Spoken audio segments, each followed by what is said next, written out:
Thank you, ma'am. I want to thank Ms. Stevens for offering this great bill and for giving it probably the perfect title. I think that what this is really about is American leadership and in manufacturing. I think for a long time we were able to get by having a workforce that basically suited the needs of manufacturing and by engaging leadership in science and basic research and making big jumps ahead. But while that was happening, a lot of other places in the world were developing entire manufacturing systems to compete with us, and it all came to a head eventually.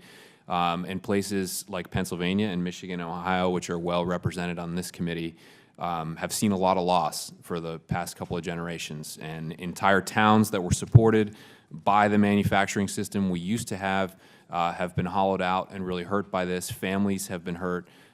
This is about one way that we can continue to lead the world is by providing jobs that actually take care of these families and support whole communities and small towns. And we've gotten away from that, and a choice faces us now of whether we're going to step up and take the lead on their behalf again in this new world, in this world in which we have lost 5 million of these manufacturing jobs as the economy has changed and globalization has happened, most of them to China.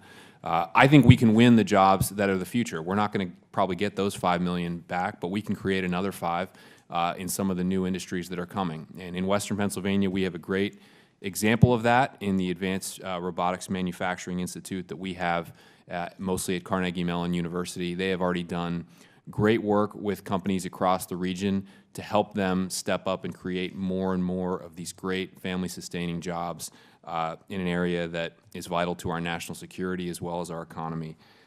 So we want to see these programs extended. That's the focus of my amendment, really, is that these 14 manufacturing institutes that we have, federal funding is going to dry up for some of them at some point. They were not meant to be funded fully the way they are now forever. However, some of their work must go on, and some of it is of a public good nature because they're working on problems that are longer and more difficult than any individual private sector company can do on their own.